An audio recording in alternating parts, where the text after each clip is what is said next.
tutorial requires intermediate skills, takes about 1.5 hours to prep and about 1 hour to apply. The money we spent went into that green hairspray color. It was a lot cheaper than a green wig, and you can always wash that color out. This may be a challenge to create if you don't have a face cast, but use anything face-shaped like a flimsy plastic mask from a craft store. Now let's kick it. We are going to create all those teeth using Polymorph plastic, which we heat up so that it becomes soft, and then we can shape it. If you don't have access to Polymorph plastic, you can get it at Alimax.com, or you can use acrylic nail tips. Create a thin, flat surface, and then use a pair of scissors to cut out your teeth in the shapes you want them. If the plastic is too hard, just reheat it and shape them some more. To keep track of all the teeth you make, you can always put them on a piece of tape like this, so you know which teeth go where when you start building the prosthetic. Speaking of which, we are beginning with a bit of clay because we want to make that crazy pointy Joker nose.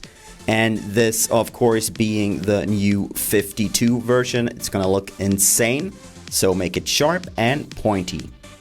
The same goes for the chin. Shape it and make it protrude out from that face cast. And don't sweat it if you don't have a face cast. Try using a simple plastic mask, usually found in craft stores. That will do the trick as well. Then we mix our liquid latex with baking flour to create a nice paste. Now let's begin to create the mouth. We smear it out, and with a lot of liquid latex on the tools, we start defining the mouth. If your tools and fingers are sticking to the latex paste as you work with it, make sure to add more runny liquid latex and things will flow along fine. There we have a little mouth. Now let's stick in the teeth. We simply push them straight in there. And don't worry if they should fall off after the prosthetic has dried up, because you can always just glue them in place again. And with the teeth in place, we smooth out that gum.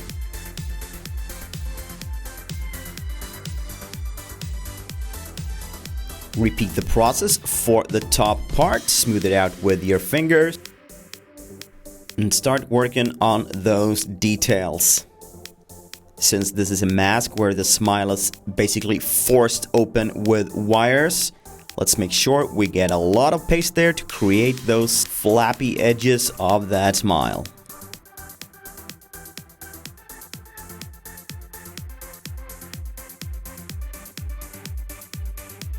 Adding a little evil look to the eyes there, and the top outer corners, pushing them upwards.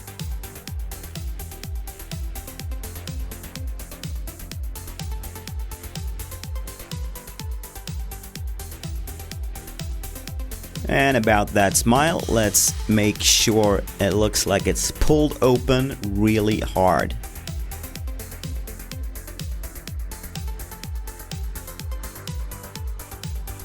Continue with the nose details, and again with a lot of liquid latex on our fingers. And since the latex has begun to dry a little, we can now bend back those edges, because after all, this is a ripped off face.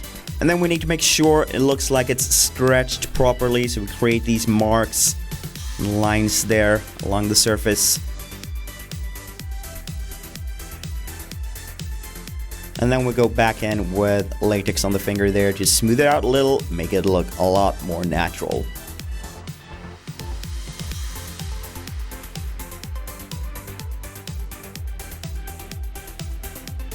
Then we leave this whole creation to dry overnight. Time to remove it, and we begin by coating it with flour or powder.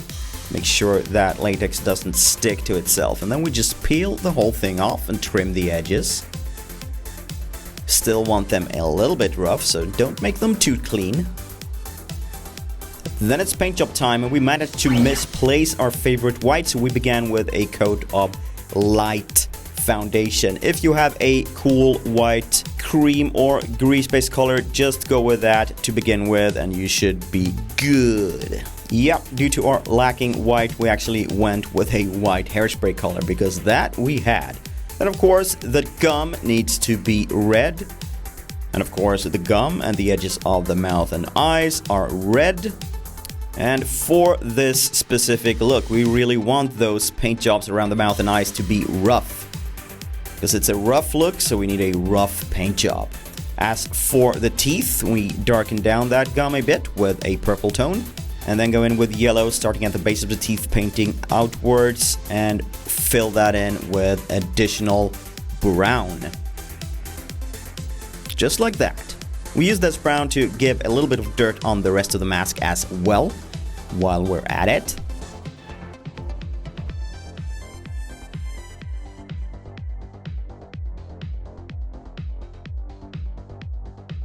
Then we go in and separate those jaws with a pair of scissors there to make it a lot easier to breathe, and to give the gum and the teeth a nice shine and wet look, we add a layer of varnish. Any kind of clear lacquer or even hobby glue will do the trick.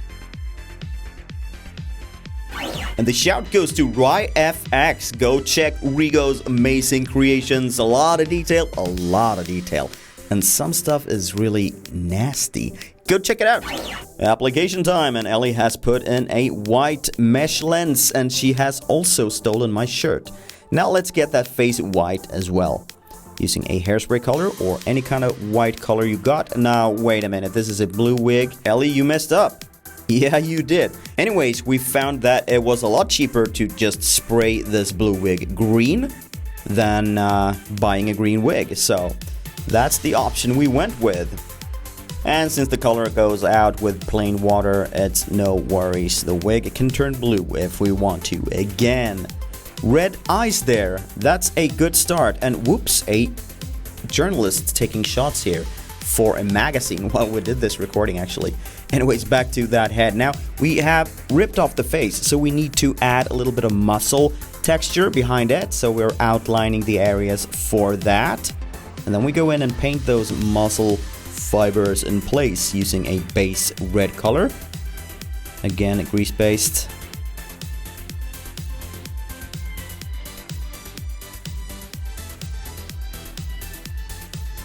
And then going in with a white to do the details of those muscle fibers. Switching to a yellow tone for those tendons holding those muscles in place. Seems like a pretty weird dude to rip the face off just to put it back on. But yeah, well, that's the logic. And Ellie is talking a lot because the reporter is asking a lot of questions while we do this. If you were a reporter, what would you ask Ellie? Tell us in the comments. We'll line this ripped face with some dark fake blood here, just along the edges. And then it's time to bring out some fabric or some fake leather. Let's create the band or strap that holds this mask in place. Two nice pieces that are long enough so that you can tie them behind your head. And then simply glue them on to the mask. And since we're gonna create the illusion of these being stapled on, we bring out some aluminum foil as well. Fold it a few times to make it a bit thicker, and then cut up tiny pieces.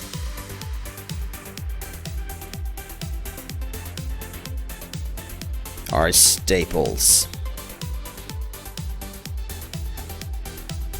And we glue them on, overlapping the fabric, going out onto the mask. We put 3 on each side. And when done, it looks something like this. We attach the mask to our face using liquid latex.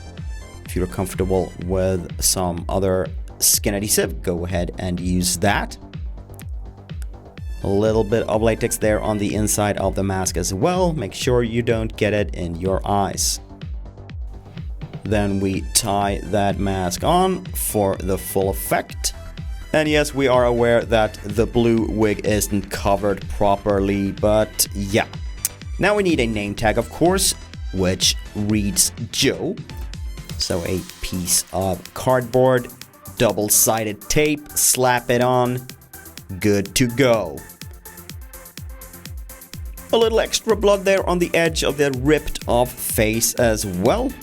And then we use a brown hairspray color here to make that skin a bit more dirty. You can use any kind of brown you like. Get it in the hair as well. Then it's wire time. tiny wires to peel back the skin there, or at least give the illusion of it. There we go. And then a much longer one, and we're gonna wrap around the ear. Just do a measurement there, and then attach it to the smile to give it that illusion of it being stretched back. Again, bending the edges, pushing it into the latex, but not to our own skin. And boom, after that, you are ready. There is your new 52 Joker. Yeah, this look came out looking like a weirdo maniac psycho, and that's pretty much what the Joker is, if you ask me. If you like it, give it a thumbs up and share it with anyone and everyone you think needs this for Halloween. And don't forget to subscribe to help us pass that 1 million mark. In a few days, more tutorials, and the next 2 tutorials are actually requests, so think about that. What's coming? Take good care out there. We love you. Bye.